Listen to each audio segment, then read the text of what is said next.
చూస్ country delight, live better. ఇప్పుడే country delight app ని download చేసుకోండి.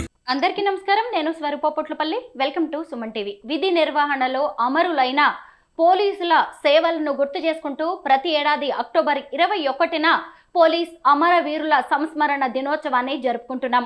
నిజామాబాద్లో 40కి పైగా వాహనాల దొంగతనాల కేసుల్లో నిందితుడైన రియాజ్ సిసిఎస్ కానిస్టేబుల్ అయిన ప్రమోద్ను హతమార్చడం తెలంగాణలో సంచలనం రేకెత్తించింది. ఆ తర్వాత నిజామాబాద్ పోలీసులు రియాజ్ను ఎన్కౌంటర్ చేశారు. పోలీస్ అమరవీరుల సంస్మరణ దినోత్సవం సందర్భంగా సీఎం రేవంత్ రెడ్డి ప్రమోద్ కుటుంబానికి, ఆయన భార్య ప్రణీతకు, 3 చిన్నపిల్లలకు అండగా ఉంటామని చెప్పారు. అలాగే ప్రభుత్వం తరఫున 1 కోటి రూపాయల ఎక్స్ గ్రేషియాను ప్రకటించారు. 3 రోజుల క్రితం నిజామాబాద్లో సిసిఎస్ కానిస్టేబుల్ ఎంపల్లి ప్రమోద్ కుమార్ విధి నిర్వహణలో వీరమరణం పొందారు. భర్త ప్రమోద్ను పోగొట్టుకున్న అతని భార్య ప్రణీతకు, అతి చిన్న వయసులోనే తండ్రిని కోల్పోయిన అతని 3 కుమారులకు, వారి కుటుంబానికి ప్రభుత్వం అండగా ఉంటుంది. వారి కుటుంబానికి 1 కోటి రూపాయల ఎక్స్ గ్రేషియా, అమరుడైన కానిస్టేబుల్ పదవి విరమణకు వచ్చే లాస్ట్ పే డ్రాన్ శాలరీతో పాటు కుటుంబ సభ్యులలో ఒకరికి ప్రభుత్వ ఉద్యోగం, 300 గజాల ఇంటి స్థలం మంజూరు రాష్ట్ర ప్రభుత్వం చేస్తుంది. వీటితో పాటు పోలీసు భద్రత సంక్షేమం నుండి 16 లక్షల ఎక్స్ గ్రేషియా, పోలీసు వెల్ఫేర్ నుండి 8 లక్షల రూపాయల ఎక్స్ గ్రేషియాను ప్రమోద్ కుటుంబానికి చెల్లించి వారి కుటుంబానికి రాష్ట్ర ప్రభుత్వం అండగా నిలబడుతుంది. ప్రమోద్ గారి రిటైర్మెంట్ వరకు లాస్ట్ డ్రాన్ శాలరీ ఏదైతే ఉంటుందో అది కూడా ఇస్తామని, వారి కుటుంబంలో ఒకరికి ప్రభుత్వ ఉద్యోగం ఇస్తామని, అలాగే 300 గజాల ఇంటి స్థలాన్ని కూడా ఇస్తామని చెప్పారు. అలాగే పోలీస్ భద్రతా సంక్షేమం నుంచి 16 లక్షలు, అలాగే పోలీస్ వెల్ఫేర్ ఫండ్ నుంచి 8 లక్షలు ఇస్తామని సీఎం రేవంత్ రెడ్డి గారు ప్రకటించారు. ప్రస్తుతం నాతో పాటు ఉన్నారు నిజామాబాద్లో రియాజ్ చేతిలో హత్యకు గురైన సిసిఎస్ కానిస్టేబుల్ భార్య అయిన ప్రణీత గారు, అలాగే వారి కుమారులు. ప్రణీత గారితో మాట్లాడి ఈరోజు ప్రమోద్ గారి సేవలను గుర్తు చేసుకుందాం. నమస్తే ప్రణీత గారు. నమస్తే మేడం. ఎలా ఉన్నారండి? చాలా పెద్ద విషాదంలో మీరు ఉన్నారు. నాకు ఈ ప్రశ్న అడగడానికి కూడా చాలా బాధగా అనిపిస్తోంది.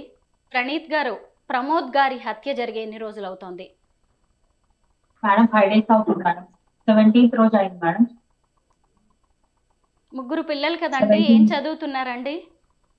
అవునండి. పెద్ద బాబు 8th క్లాస్ మేడం, సెకండ్ బాబు 6th క్లాస్, థర్డ్ బాబు 3 years మేడం. చాలా చిన్న పిల్లలండి. ఎంత కష్టం వచ్చిందో మీకు అసలు. అయితే ఆ రోజు ప్రమోద్ గారు వెళ్ళేటప్పుడు ఏం మాట్లాడారు? చివరి మాటలు అనేది గుర్తుందా మీకు? ఆయన కాకి యూనిఫామ్ వేసుకొని ఎంతో హడావిడిగా డ్యూటీకి వెళ్ళి ఉంటారు కదా, ఒక్కసారి ఆ రోజును గుర్తు చేసుకుందాం. వెళ్ళేటప్పుడు ఏం చెప్పలేదు మేడం. నేను 10 minutes లో వస్తున్నా, 7:30కి కాల్ వస్తే నేను 10 minutes లో వస్తున్నా అని చెప్పేసి వెళ్ళి, అంతే, ఇంకేం చెప్పలేదు మేడం. ఆ తర్వాత మీకు ఎలా ఇన్ఫర్మేషన్ వచ్చిందండి? మా బావ కాల్ చేసింది మేడం 8:30కి, హాస్పిటల్కి రామ్మా అని చెప్తే హాస్పిటల్కి వెళ్ళిన మేడం. వెళ్ళేసరికి అక్కడ చనిపోయి ఉంది. ప్రణీత గారు, ప్రమోద్ గారికి ఈరోజు సీఎం రేవంత్ రెడ్డి గారి నివాళులు అర్పించారు. ఆయన గురించి కూడా గుర్తు చేసుకున్నారు. మీ కుటుంబానికి ఎక్స్ గ్రేషియా కూడా ప్రకటించారు. దాని మీద మీరేమంటారు? మేడం దానికి చాలా థ్యాంక్స్ మేడం. తెలంగాణ ప్రభుత్వానికి థ్యాంక్స్ చెప్తున్నా మేడం. మాకు సహాయం చేసినందుకు. 3 మగపిల్లలు కదండి, తండ్రితో చాలా అనుబంధం ఉండి ఉంటుంది. పిల్లలు ఎలా ఉన్నారండి? చిన్న బాబు అడుగుతున్నాడు మేడం, డాడీ కాకి యూనిఫామ్ చూసినప్పుడల్లా మీకు ప్రమోద్ గారు గుర్తొస్తూ ఉండొచ్చు కదా. ఆయనతో మీ అనుబంధం గుర్తు చేసుకుందాం ఒక్కసారి. మ్యారేజ్ అయ్యి ఎన్నేళ్ళు అవుతుందండి? 17 years. 17 years. అప్పటికి ఆయన పోలీస్ కానిస్టేబులా? అరేంజ్డ్ మ్యారేజా అండి మీది? అవును మేడం, అరేంజ్ మ్యారేజ్. ప్రణీత గారు, మీకు ముందే తెలిసి ఉంటుంది కదా, పోలీస్ డ్యూటీ అంటే ఒక వర్కింగ్ అవర్స్ అంటూ ఉండవు, 24 గంటలు డ్యూటీలోనే ఉండాలి. ఆయన కూడా ఎక్కువ టైం కుటుంబం కంటే కూడా ఎక్కువగా డ్యూటీలోనే ఉండేవారేమో కదా. ప్రమోద్ గారి గురించి చెప్పండి. అవును మేడం, ఇప్పుడు డ్యూటీలోనే ఉండేవారు మేడం. ఇంటికి వస్తే పిల్లలతో మాతో కొంచెం టైం స్పెండ్ చేసేవారు. ప్రమోద్ గారు ఎక్కడెక్కడ పని చేశారు, ఆయనకి సంబంధించిన వివరాలు ఏంటి? ఆర్మూర్లో చేసింది మేడం. ఆర్మూర్ తర్వాత మద్నూర్ వెళ్ళింది మేడం. తర్వాత పిచ్పల్లి టు సిసిఎస్ తర్వాత ట్రాఫిక్ మేడం. మొన్న రీసెంట్ గా బోధనకి వెళ్ళింది మేడం 1 month, ఒక 4-5 months క్రితం. దాని తర్వాత మళ్ళీ చిన్న బాబు హెల్త్ ఇష్యూ ఉందనేసి సిసిఎస్కి వచ్చింది. అంటే ఆ రోజు డ్యూటీకి వెళ్ళిన తర్వాత ఎంతసేపటి తర్వాత మీకు కాల్ వచ్చిందండి, ప్రమోద్ గారు ఇలా జరిగింది, ఆయన ఇక లేరు అని? 1/2 hour 1 hour లోపే వచ్చింది మేడం. నాకు 10 minutes లో వస్తానే చెప్పింది మేడం. 10 నిమిషాల్లో వస్తానని చెప్పి ఆయన అనంత లోకాలకు వెళ్ళిపోయారు. అయితే ఒక కరడు గట్టిన నిందితుడిని పట్టుకోవడానికి ఒక పోలీస్ని బైక్ మీద పంపించారు అని కూడా కొంతమంది విమర్శిస్తున్నారు. దీని మీద మీరేమన్నా చెప్పాలనుకుంటున్నారా? దాంతో ఆయన ప్రాణాలు పోయే వరకు వచ్చింది అలాంటి నిందితుడిని పట్టుకోవడానికి ఒకే ఒక కానిస్టేబుల్ని పంపించడం వల్ల అని. అట్లా ఏం లేదు మేడం. అంటే వెళ్ళిరు మేడం, అంటే ఇంట్లో నుంచి ఈయననే వెళ్ళిరు. దాని తర్వాత ఇక అక్కడ ఎవరు వెళ్ళిరు అన్నది తెలియదు మేడం. డ్యూటీ విషయంలో ప్రమోద్ గారు ఎలా ఉండేవారు? అసలు పోలీస్ డిపార్ట్మెంట్ అంటే ఇలా ఉంటుంది అని ఆయన అభిప్రాయాలు ఎలా ఉండేవండి? చాలా ప్రాంప్ట్ డ్యూటీ చేస్తారు మేడం. అంటే ఏదన్నా డ్యూటీ ఉంది అంటే డ్యూటీ టైం కన్నా ఫస్ట్ రెడీ అవ్వడం, వెళ్ళడం చాలా ప్రాంప్ట్ ఉంటాడు మేడం. ప్రతి ఏడాది అక్టోబర్ 21న పోలీస్ అమరవీరుల సంస్మరణ దినోత్సవంగా జరుపుకుంటాము. గతేడాది ఆయన కూడా ఈ దినోత్సవంలో పాల్గొని ఉంటారు. ఈసారి వచ్చేసరికి ఒక ఏడాది గడిచేసరికి ఆయన కూడా అమరుడయ్యారండి. ఈసారి విధి నిర్వహణలో ఆయన ప్రాణాలు కోల్పోవాల్సి వచ్చింది. ఓ పోలీస్ భార్యగా మీకేమనిపిస్తోంది? అవ్వడం గర్వం మేడం. కాకపోతే ఆయన తిరిగి రాడు అన్నది మాత్రం చాలా బాగా ఉంది. ప్రమోద్ గారు ఎలాంటి వ్యక్తి అండి? ఆయన వ్యక్తిత్వం ఎలా ఉంటుంది? మంచిగా మేడం, హెల్ప్ చేయడం వస్తే ఖచ్చితంగా హెల్ప్ చేస్తాను మేడం. మనకి తర్వాత చూసుకున్నా సరే కానీ మనం హెల్ప్ చేయాలన్నట్టు మాట్లాడుతాం. మీరేం చేస్తుంటారు ప్రణీత్ గారు? ఇంట్లోనే ఉంటారా? House wife. ఇన్నాళ్ళు ప్రమోద్ గారు ఉద్యోగం చేస్తున్నప్పుడు మీరు చాలా ధైర్యంగా ఉండేవారు. ఇప్పుడు ఏకంగా ఇంటి పెద్దని కోల్పోయారు. 3 చిన్న పిల్లల భారం మీ మీద పడింది. ఎలా ధైర్యంగా ఈ పరిస్థితుల్ని ఎదుర్కోవాలి అనుకుంటున్నారు? ప్రభుత్వం కుటుంబంలో ఒకరికి గవర్నమెంట్ ఉద్యోగం ఇస్తామని చెబుతోందండి. సీఎం రేవంత్ రెడ్డి గారు కూడా చెప్పారు. మీకేమైనా ఉద్యోగం చేసే అవకాశం ఉందా? ఇంట్రెస్ట్ ఉందా అండి? ఏం చదువుకున్నారు ప్రణీత్ గారు? ఇంటర్ చదువుకున్నారా? అసలు ఇలాంటి రోజు ఒకటి వస్తుంది, ఇలా మాట్లాడాల్సి వస్తుందని మీరు ఎప్పుడు అనుకుని ఉండరు. ఇప్పుడు ఏంటండి పరిస్థితి? ప్రమోద్ గారిని పొట్టను పెట్టుకున్న రియాజ్ను కూడా పోలీసులు ఎన్కౌంటర్ చేశారు. దాని వెనక రకరకాల కారణాలు ఉన్నాయి. దీని మీద మీ అభిప్రాయం ఏంటి? ఎందుకంటే నాలాంటి పరిస్థితి ఇంకొకరికి రాకుండా పోలీసులు చర్యలు తీసుకున్నారు. చాలా ఇప్పుడు మిమ్మల్ని మీరు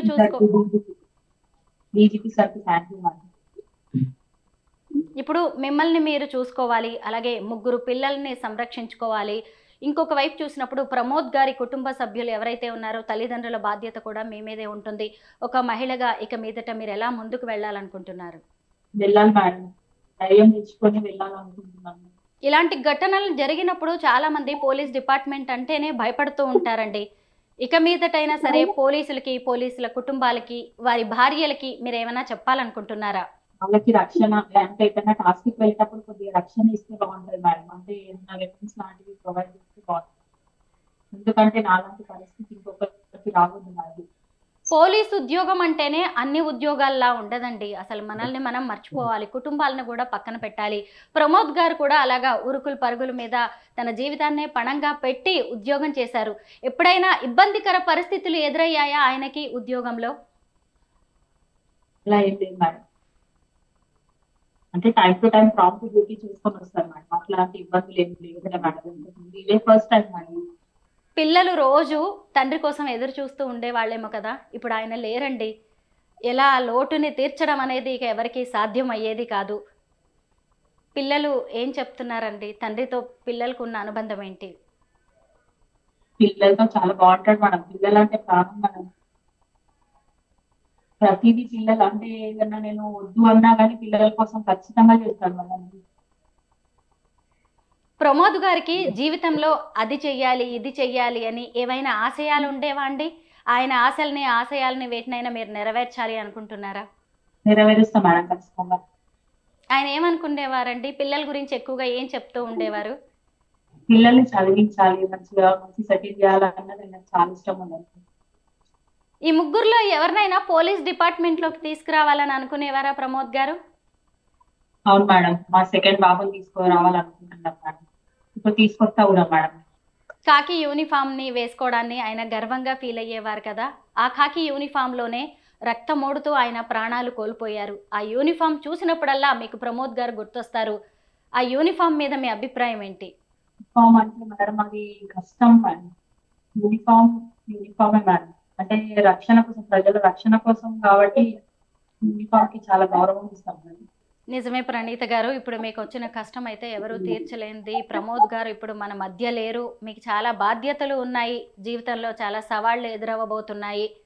గవర్నమెంట్ ఉద్యోగం కూడా ప్రభుత్వం ఇస్తామని ప్రకటించింది. ఇక మీదట పిల్లల బాధ్యత మీదే. పిల్లలకు ప్రమోద్ గారు లేని లోటు తీర్చాల్సిన అవసరం కూడా ఎంతో ఉందండి. మీరు కూడా ధైర్యంగా ఉండండి. Thank you so much Praneetha garu. ఇంకా ఎవరైనా ఉన్నారండి పక్కన? నానా, డాడీ గురించి ఏమన్నా చెప్తావా? నీ పేరేంటమ్మా? ప్రణీత్. నీ పేరు ప్రణీత? అవును మేడం, నా పేరు ప్రణీత, ఆయన పేరు ప్రణీత్. ఓహో, ఏంటి అలా పెట్టారు పేర్లు? అంటే అది ఇష్టంగా పెట్టుకున్నాం మేడం మేము. అలాగా? మా రెండో బాబు పేరు కూడా ప్రమీత్, అంటే 1 లెటర్ తేడాతో పెట్టుకోవాలని పెట్టుకున్నాం మేడం. బాగున్నాయండి పేర్లు. ప్రమోద్ గారి చెల్లెలైన మాధవి గారు కూడా ఉన్నారు మనతో పాటు. ఆవిడతో మాట్లాడదాం. ఆమెకి అన్నతో ఉన్న అనుబంధం గురించి తెలుసుకుందాం. నమస్తే మాధవి గారు. నమస్తే. జీవితాంతం అండగా ఉంటాడు అనుకున్న అన్న లేకుండా పోయారండి. ఆయన విధి నిర్వహణలో ప్రాణాలు కోల్పోయారు. మీ అన్న గురించి గుర్తు చేసుకున్నప్పుడు మీకు గర్వంగా అనిపిస్తూ ఉంటుందా? మా అన్న అమరవీరుడు అయినా మాకు చాలా గర్వంగా ఉంటాడు మేడం. కాకపోతే మా అన్నది ఒక స్థూపం కట్టించాలి మేడం, అమరవీరుడు స్థూపం కట్టించాలి. ఇలాంటిది ఇంకొక వ్యక్తికి ఎవరికి కూడా జరగదు మేడం. అట్లాంటి మొత్తాన్ని మొత్తము పరిశీలించాలి మేడం, వాళ్ళని పట్టేసేయాలి. మాధవి గారు, ఆ తర్వాత ప్రమోద్ గారిని చంపిన రియాజ్ను కూడా పోలీసులు ఎన్కౌంటర్ చేశారు. అప్పుడు మీకు ఏమనిపించింది? రియాజ్ని పోలీస్ శాఖ వాళ్ళు, విలేకరి వాళ్ళు అందరూ ఇది చేసినందుకు మేము చిన్నప్పుడు నుంచి కలిసి పెరిగి ఉంటారు కదా మాధవి గారు మీరిద్దరు, మీరు మీ అన్నయ్య ప్రమోద్. ఆయనతో మీ అనుబంధం ఎలా ఉండేది? అలాగే ప్రమోద్ గారు ఎలా ఉండేవారు? ఆయనకి ఎప్పుడు పోలీస్ డిపార్ట్మెంట్ లోకి రావాలని కోరిక ఉండేదా చిన్నప్పటి నుంచి? పోలీస్ జాబ్ వచ్చినప్పుడు ఆయన ఫీలింగ్స్ ఎలా ఉండేవి? ఆయన చాలా గర్వపడ్డాడు మేడం పోలీస్ శాఖ. అయితే ప్రభుత్వం ఆయన కాటులు బట్టలంటే చాలా ఇష్టం మేడం. మీ అన్నయ్యని పోలీస్ గా చూసిన రోజులు గుర్తున్నాయా అండి మాధవి గారు? అన్నయ్య కాకి యూనిఫామ్ వేసుకొని ఆయన కళను నెరవేర్చుకున్న రోజు మీరందరూ కూడా ఎంతో సంతోషపడి ఉంటారు. కానీ అదే కాకి యూనిఫామ్ లో ఆయన మరణిస్తారని ఎప్పుడు ఊహించి ఉండరండి.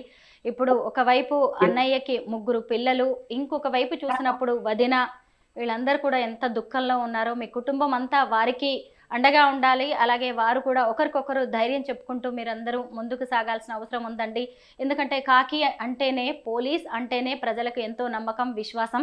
ఇలాంటి నమ్మకాన్ని, విశ్వాసాన్ని ఇక మీదట మీలాంటి పోలీస్ కుటుంబాలు కూడా ముందుకు తీసుకువెళ్లాల్సిన అవసరం ఎంతో ఉందండి. Thank you so much Madhavi గారు అండ్ ప్రణీత గారు.